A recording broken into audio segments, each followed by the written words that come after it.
A nombre de la Iglesia Cristiana Camino de Santidad, les saludamos en el bendito nombre de nuestro Señor Jesucristo, agradeciendo a Dios porque estos tiempos de pandemia están diluyéndose, las personas se están mejorando, la situación está volviendo otra vez a la normalidad.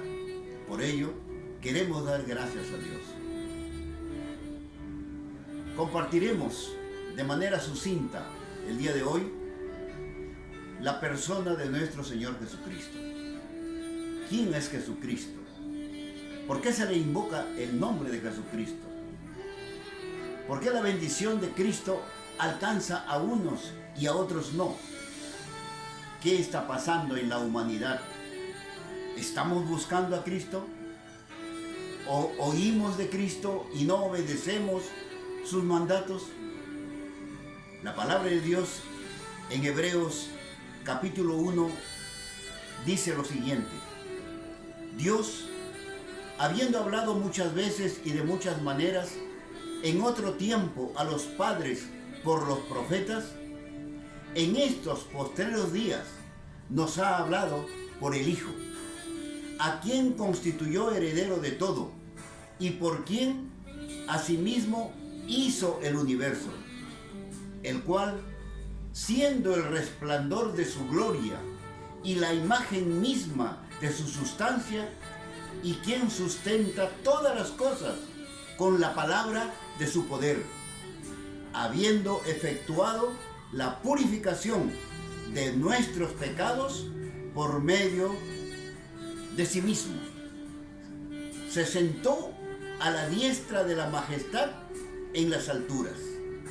Y termina diciendo el versículo 4: hecho tanto superior a los ángeles, cuando heredó más excelente nombre que ellos.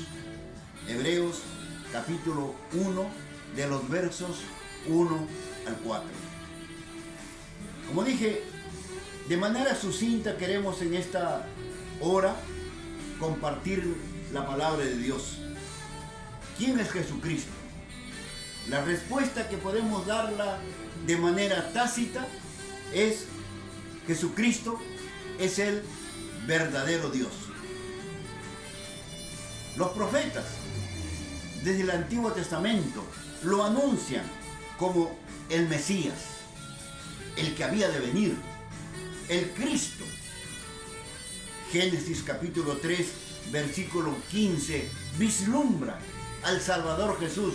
No dice que es Jesucristo, pero vislumbra y reza de la siguiente manera: y pondré enemistad entre ti y la mujer, y entre tu simiente y la simiente suya. Esta te herirá en la cabeza, y tú le herirás en el calcañar. Vemos cuando Jesús destruye el pecado en su cruz, donde murió. Pero la serpiente astuta hiere al calcañar la iglesia de Jesús, la que ahora prevalece. Los profetas, en Isaías capítulo 9, versículo 6 dice: porque un niño nos es nacido, hijo nos es dado, se llamará su nombre admirable, consejero, Dios fuerte, Padre eterno, príncipe de paz. Moisés declara: profeta de en medio de ti, se levantará o te levantará Jehová tu Dios. Deuteronomio 18:15. Abraham habló de Jesús habló acerca de Abraham, y él dice: antes que Abraham fuese, yo soy. Mírenlo en San Juan capítulo 8, versículo 58.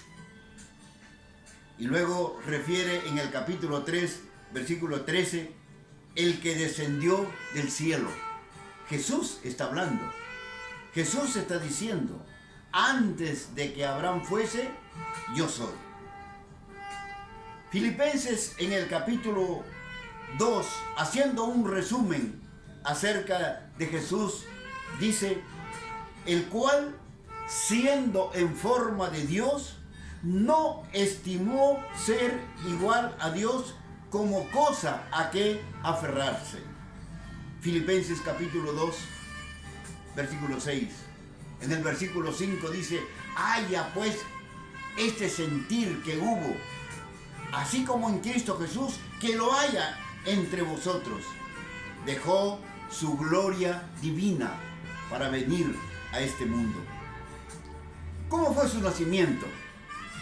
El nacimiento virginal de Jesús fue un acto milagroso.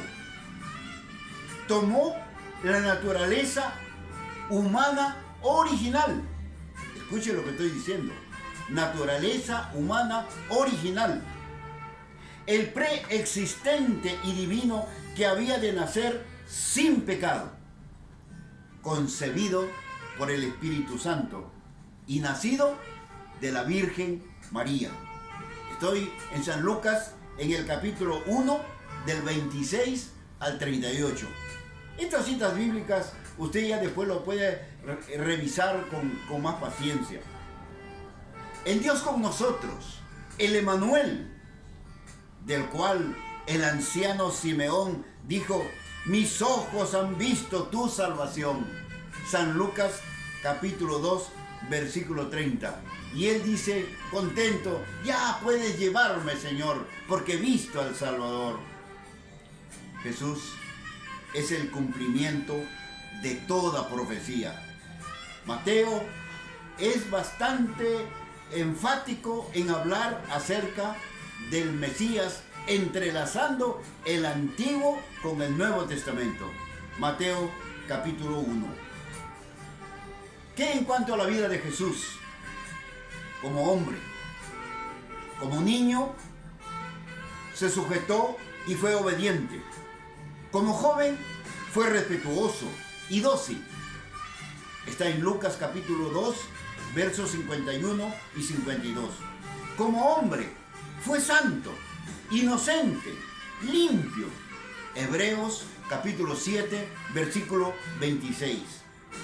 Anduvo, caminó con la gente.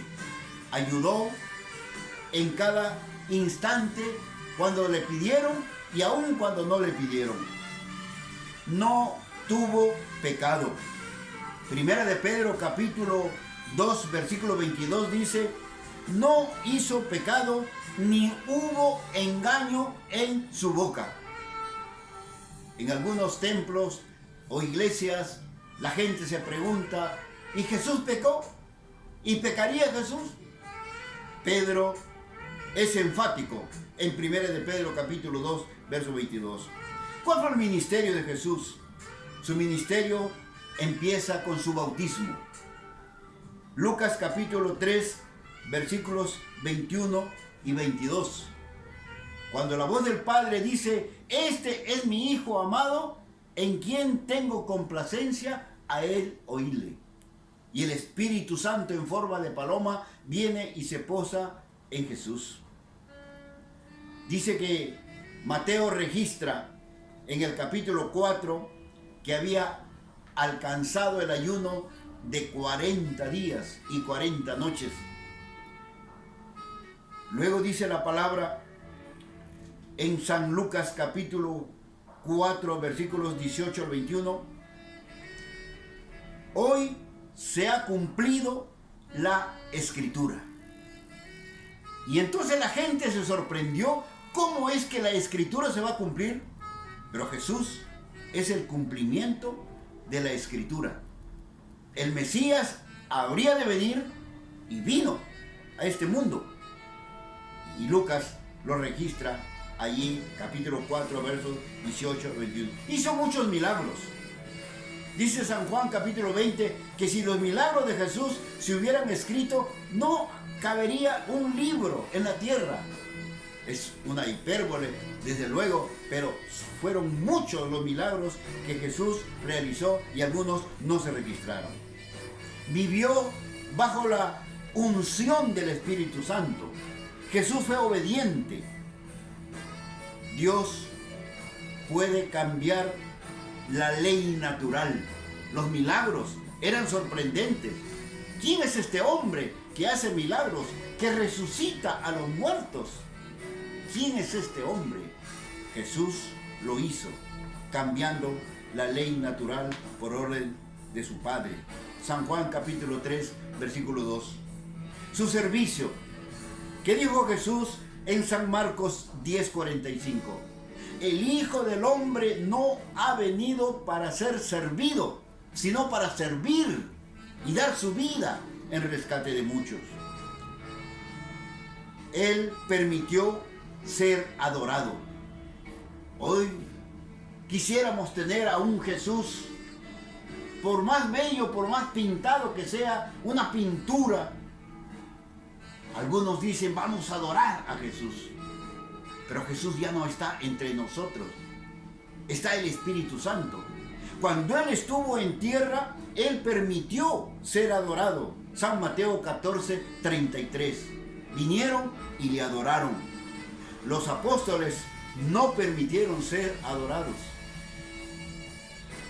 Jesús fue un hombre de oración, enfático en la oración. A los discípulos les mandaba, oren, oren, para que vuestro Padre que está en los cielos haga lo que ustedes le piden.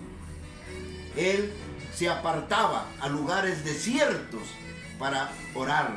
Dice que se postraba en el suelo para orar. San Lucas capítulo 5, versículo 16. Ya dijimos acerca de su oración por 40 días, 40 noches, en San Mateo capítulo 4, versículo 2.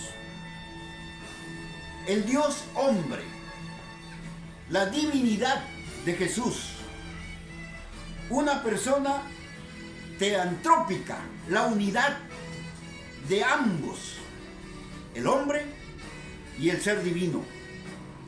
Crea un nuevo orden en la tierra, Jesús. Está la plenitud de la deidad, Dios hombre. San Juan capítulo 14, versículo 9 dice, el que me ha visto a mí, ha visto al Padre. Palabras de Jesús. Jesús fue el Salvador, el Redentor de toda la humanidad. Él está dispuesto a redimir al hombre cuando el hombre viene a Él para pedir perdón por sus pecados. Por eso se llamó Jesús, porque perdonará los pecados de la gente, del mundo. Mateo 1:21. Él llevó nuestros pecados en su cuerpo. Primera de Pedro 2:24. Él murió en una cruz, pero fue por la expiación de nuestros pecados. Él es el mediador del nuevo pacto. Hebreos capítulo 9, versículo 15. Él es el Cordero de Dios que quita el pecado del mundo. San Juan 1:29. No hay otra cosa más que hacer. Si somos pecadores, vengamos a Cristo. Él es el Cordero único que puede perdonar nuestros pecados. No tenemos que diseñarnos algo para decir que ahí está Dios, o allá está Dios, o en ese lugar está Dios. No, Jesús es el Cordero de Dios que quita el pecado del mundo. Hoy, ¿quieres venir a Él y pedirle perdón en este instante? Él te perdona, porque Él está aquí. Y Él está en todo lugar, porque Él es Dios. Hay una declaración después que Jesús se fue. Había realizado su ministerio. 70 años después que se fue, se escribieron lo que decimos ahora en el Nuevo Testamento. No había Nuevo Testamento. Hasta el tiempo de Jesús solo había hasta Malaquías, Antiguo Testamento. El Nuevo Testamento se escribe con la vida de nuestro Señor Jesucristo. Pero habían pasado 60, 70 años y no habían escrito nada.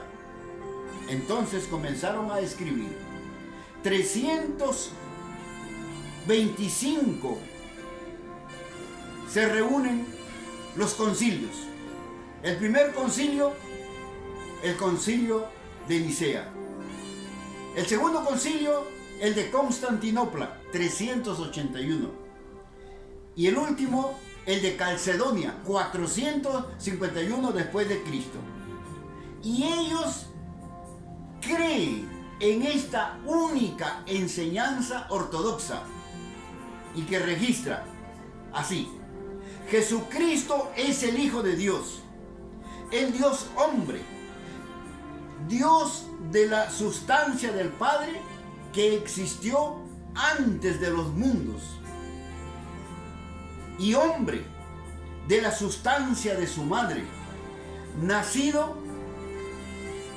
en el mundo, perfecto Dios y perfecto hombre, la deidad. Dios toma la humanidad.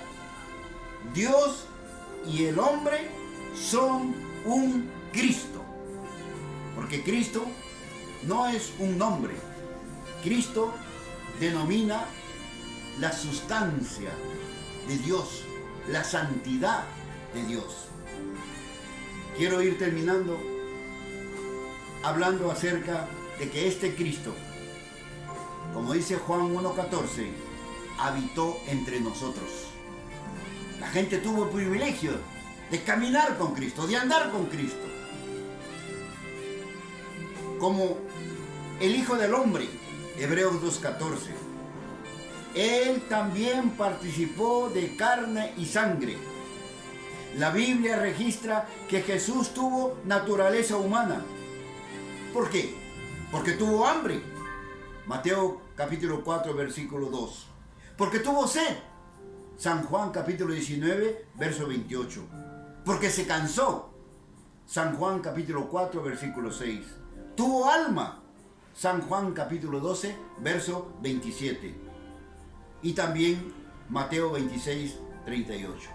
Murió Jesús. Pero murió para limpiarnos de la transgresión de nuestros pecados. No había otro ser en el mundo que podía perdonar pecados, porque tenía que ser uno que no había cometido pecados. Y Jesucristo es nuestra justificación, porque fue entregado, según Romanos capítulo 4, versículo 25, por nosotros. Nos perdona una sola vez. Hebreos capítulo 10, versículo 10. No tenemos que estarle pidiendo perdón por nuestros pecados hoy, luego la próxima semana, luego el otro mes y luego el otro año. No, el Señor nos perdona una vez y somos perdonados. Somos hijos de Dios cuando somos restaurados a la naturaleza y la imagen de Dios en nosotros. ¿Qué dice Juan 1:12? Mas a todos los que le recibieron, a los que creen en su nombre, les dio potestad de ser hechos hijos de Dios. Murió, pero también resucitó. Y eso está en San Lucas 24, del 1 al 12. Sufrió por nosotros, pero también resucitó. Jesús en Apocalipsis dice lo siguiente: yo, Jesús, he enviado a mi ángel para daros testimonio. Yo soy la raíz y linaje de David. Apocalipsis capítulo 22, versículo 16. Hoy la iglesia espera su venida.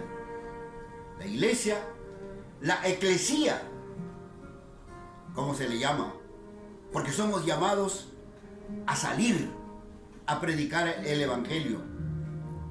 Como cristianos hemos de vivir en unidad.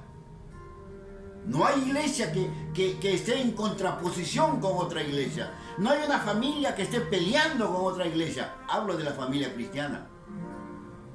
Somos llamados a vivir en unidad. Efesios capítulo 4, del 1 al 6. Somos llamados a vivir en santidad, como cristianos santos. Y eso lo encontramos en 1 de Pedro capítulo 1. Somos una iglesia que tiene autoridad. Jesús dijo: toda potestad me es dada en el cielo y en la tierra. Por tanto, vayan y hagan discípulos. La iglesia tiene la autoridad de Jesús. Somos una iglesia que tenemos fe. Esa fe que está registrada en Mateo 16, 18 y 19, cuando Pedro es la roca en la cual Jesús edificaría su iglesia. No en Pedro el hombre, el ser humano de carne, sino en la fe de Pedro. Porque Pedro le había dicho: tú eres el Hijo de Dios viviente. Bienaventurado Simón, hijo de Jonás, porque no te lo reveló carne ni sangre, sino mi Padre que está en los cielos. Una iglesia con fe, juntos, en compañerismo, como una sola iglesia, miembros unos a otros, amándonos unos a otros. Cuando Cristo venga, ha de encontrar una iglesia fiel y verdadera. Y esta es la iglesia que Cristo compró con su sangre preciosa. Hoy, afectados por la pandemia del COVID, pero ya parece que está pasando. Antes, en y post pandemia, la iglesia tiene que adorar a su Señor, tiene que servir a su Señor, tiene que orar con más intensidad a su Señor, pero sobre todo tiene que vivir en santidad. Yo soy el camino, la verdad y la vida. Nadie viene al Padre si no es por mí. Jesús ha preparado ese camino y nosotros necesitamos transitar por ese camino. Apocalipsis termina diciendo: ven, Señor, ven pronto. Y el Señor está pronto en su venida. Esta generación la verá, la próxima generación la verá. Lo importante es que Él ha preparado lugar para nosotros, para que donde Él está, nosotros estemos también. Que Dios te bendiga, que Dios te guarde. Si no tienes a Cristo en tu corazón todavía, es el momento, ahora que conoces algo más de Jesús, puedas recibirlo. Jesús está todos los días, según lo que dice su palabra, todos los días con nosotros, pero a veces nosotros no le damos el lugar. Algunos están preocupados que para el mes de octubre, en algún lugar, en algún país, en octubre no va a salir, dice el Señor. ¿Qué? Jesús no necesita un lugar para ser guardado. Él es el dueño, Él es el creador de la humanidad. En el principio era el Verbo, y el Verbo era con Dios, y el Verbo era Dios. Él es el Logos, la palabra, según Juan capítulo 1. Él no necesita estar encerrado en algún lugar. Él quiere vivir, y el trono que Jesús reclama en el ser humano es su corazón. Dame tu corazón, hijo mío. Que Dios te bendiga, que Dios te guarde. Esperamos pronto. Cualquier ayuda, cualquier apoyo, estamos para servirte. Iglesia Cristiana Camino a Santidad. Síguenos en el YouTube, danos un like. Ahí estamos en el Face. Dios te guarde.